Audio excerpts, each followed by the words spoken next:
That $200 TV they just sold you? The store barely made a dime on it, maybe $2, maybe $3.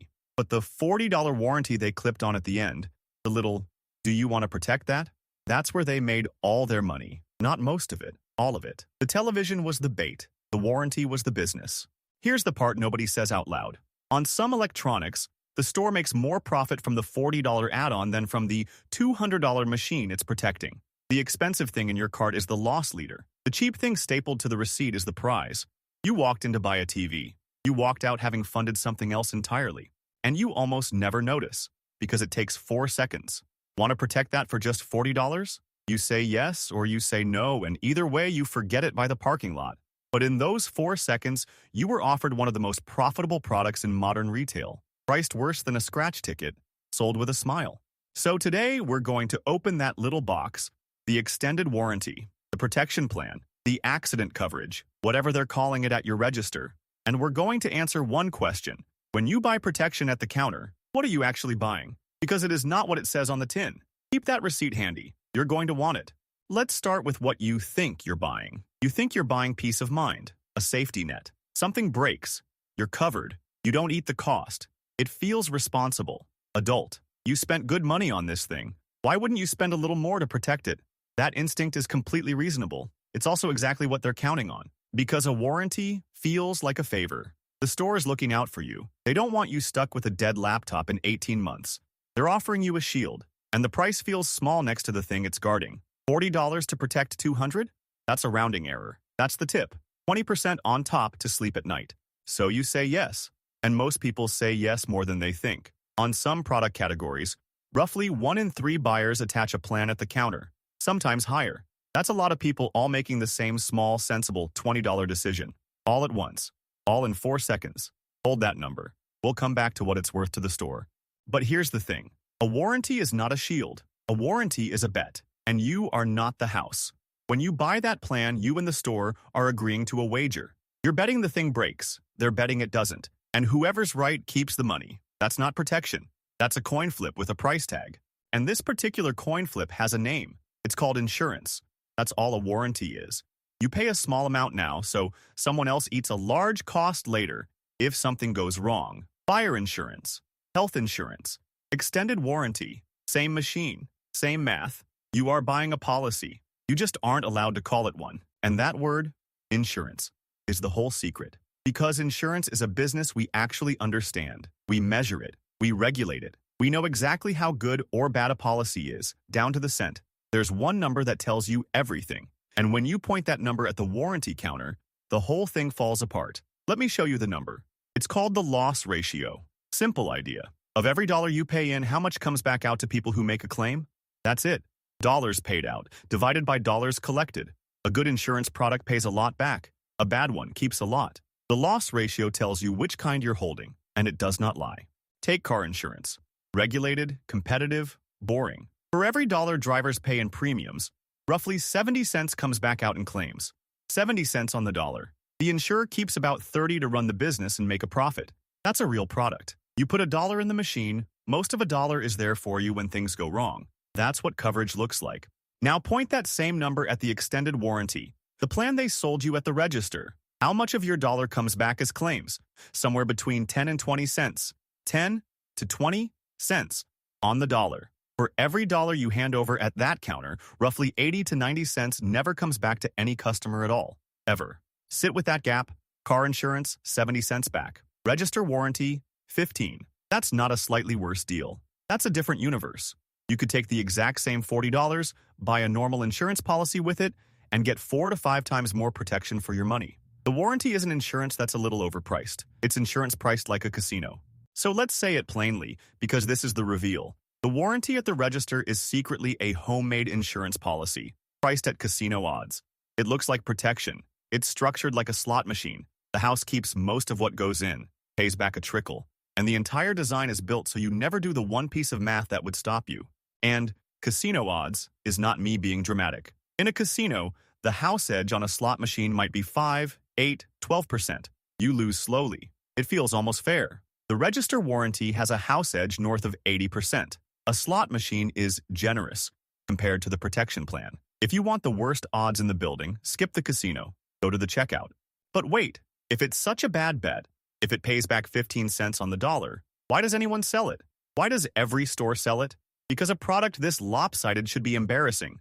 It should be illegal. It should at least be hidden. Instead, it's the thing they're most excited to offer you. There's a reason. Follow the money out of your dollar. Where does the rest go? So of your $40, about 6 comes back to customers as claims, spread across everyone who bought in. Where's the other 34? This is where it gets good. Because that money doesn't just vanish, it gets divided up, very carefully, among a whole chain of people. And almost every one of them is standing between you and the register when you say yes. Start with the store. On these plans, the retailer keeps roughly 50 to 60% of the price as pure profit. Pure, not revenue they have to spend on the product. Profit. So on your $40 plan, the store pockets somewhere around $20 to $24, and it did that by saying a sentence. No inventory, no shipping, no shelf, just a question and a yes. Compare that to the TV. A $200 television might carry a margin of 2 or 3%. In a competitive electronics market, that's normal. Maybe the store clears $4 on the whole machine, $4 on the TV, $22 on the warranty, same customer, same 4 seconds. One of these is a business, the other one is a doorstop that gets you in the door. This is why the reframe holds. The store doesn't really want to sell you a TV. The TV is how they get you standing at the counter with a wallet open and a yes already warmed up. The real product, the high margin, no inventory, near pure profit product, is the plan. You are not their customer for electronics. You are their customer for insurance. So that's where the money goes. Now the harder question, how is this legal? How does a 15-cent on the dollar product survive in a market that's supposed to punish bad deals? Real insurance is regulated to the teeth. Rates get filed. Loss ratios get watched. If a car insurer paid back 15 cents, regulators would be at the door. So how does the warranty skate?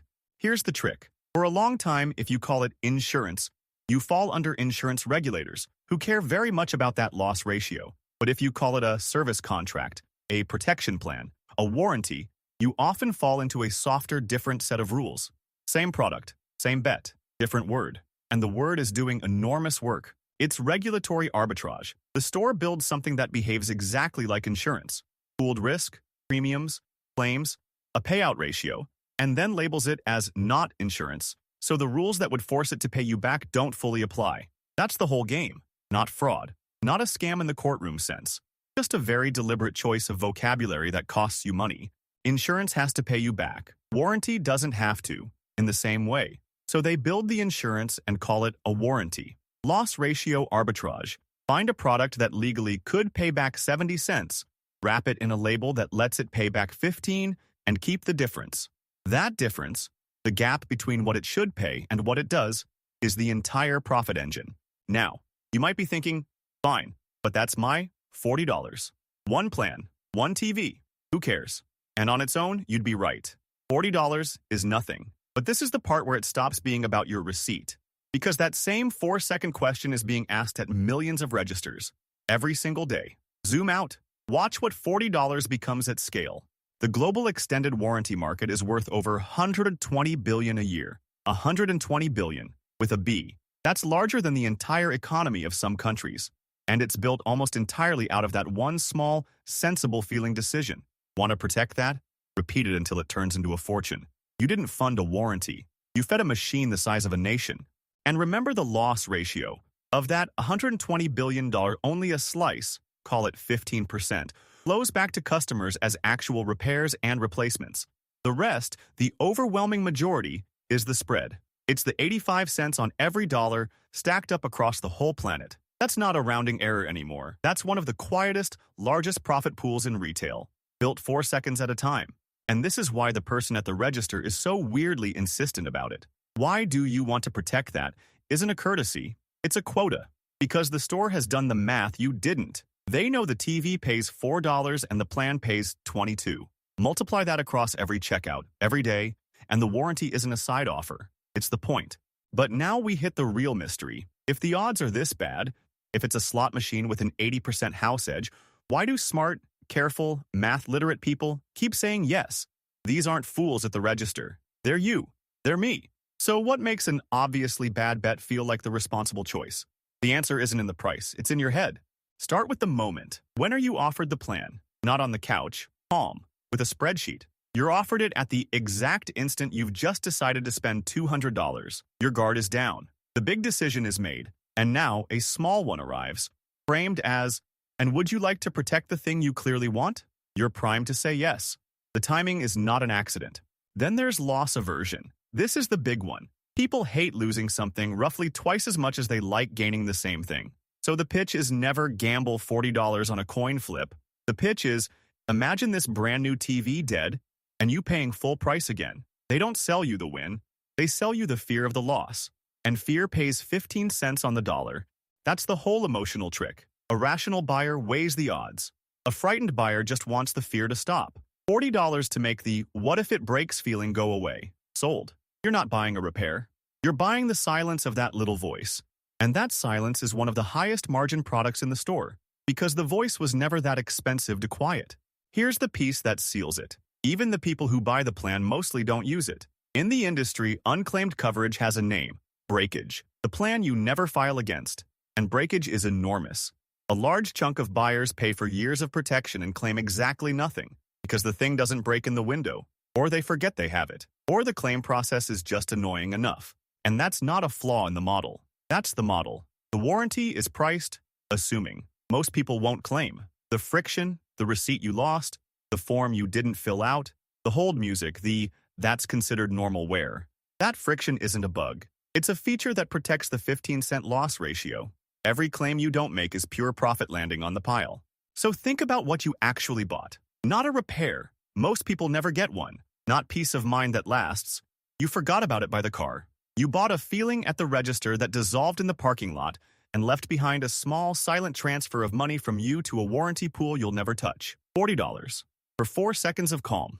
And now the pattern should be visible. The bad odds, the soft rules, the fear-based pitch, the forgotten claim. None of these are accidents. They're all pointing the same direction. Money out of your pocket into a spread at a rate no regulator would allow if the word on the box were different. But there's one more layer, because the store isn't even keeping all of it. Watch who else is at the table. Behind that plan is usually a third company you never see. An administrator, a specialist firm that designs these programs, prices the risk, and handles the trickle of claims. The store sells it. The administrator runs it.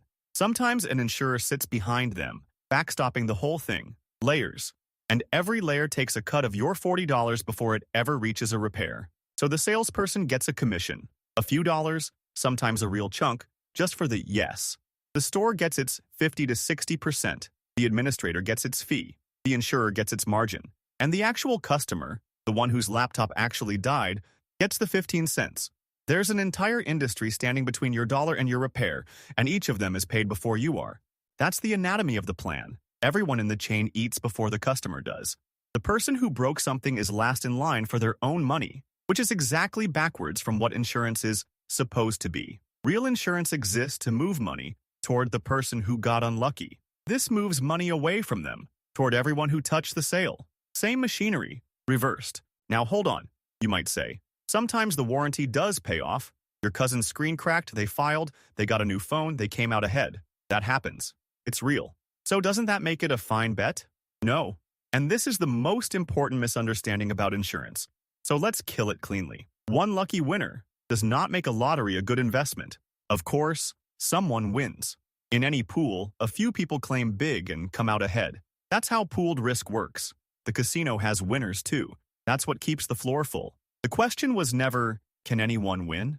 The question is, on average, across everyone who buys, what comes back? And the answer is the loss ratio, 15 cents. Your cousin's new phone was paid for by everyone else's forgotten plan. That's the sleight of hand. Every winner is a walking advertisement. The warranty saved me, and it did, for them. But you never hear from the 90 people in the same pool who paid in and claim nothing. They don't make a story. They just quietly funded the one person who did. The visible winner hides the invisible many. That's not luck. That's the design. So here's a question that reframes the whole thing. What if you just kept the $40? What if, instead of buying the plan, you took the 20% and dropped it in a jar? Every gadget, every appliance, want to protect that? You say no, and you pay yourself the premium instead. What happens to that jar over a few years? Let's do the math they hope you never do. Say you make 10 of these purchases over a few years. 10 times you skip the plan and put the premium in the jar. If those plans averaged $40 each, that's $400 sitting in your jar. Now, how often does a modern electronic actually die inside the coverage window from something a warranty covers that you couldn't have handled otherwise? Rarely. Most things either fail on day one, covered by the basic manufacturer warranty, free, or they outlast the plan entirely. So most years, nothing breaks, and the jar just grows. Occasionally, something dies, and you pay for it, out of the jar. And because you kept the 85 cents the warranty industry would have skimmed, the jar almost always wins. You have become your own insurance company, paying yourself a 70-cent loss ratio, or better, because you cut out the store, the administrator, and the fear. That's the move. Don't buy the casino's odds. Be the house.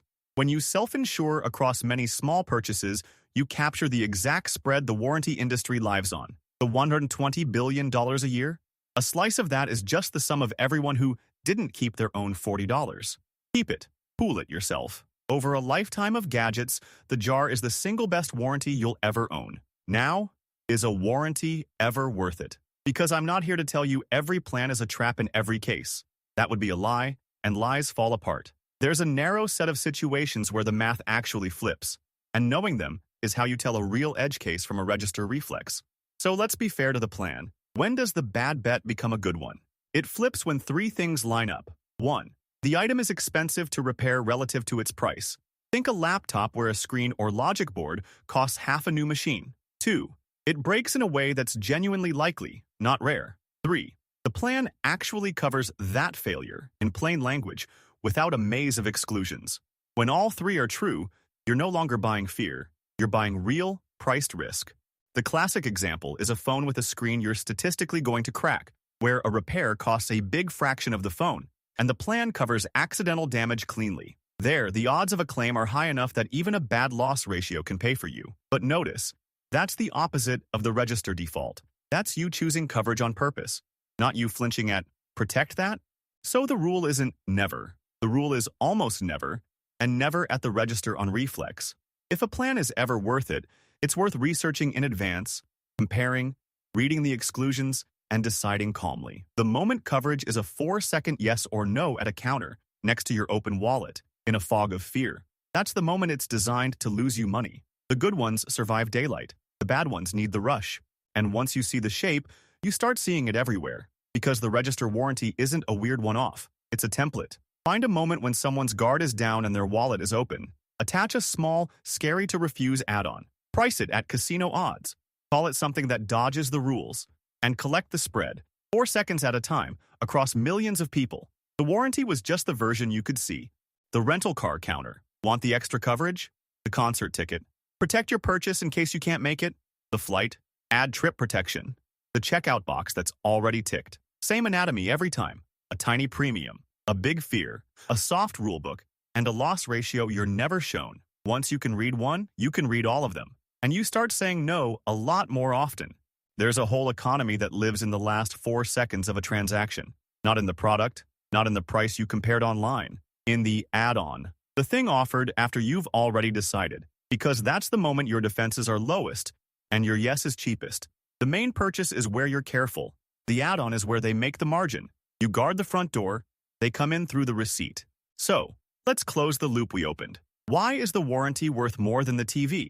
Because the TV is a competitive, transparent, low-margin product that you comparison shopped to the dollar. And the warranty is a hidden, unregulated, fear-priced insurance policy you accepted in 4 seconds without one number in front of you. One of those you controlled, the other one controlled you.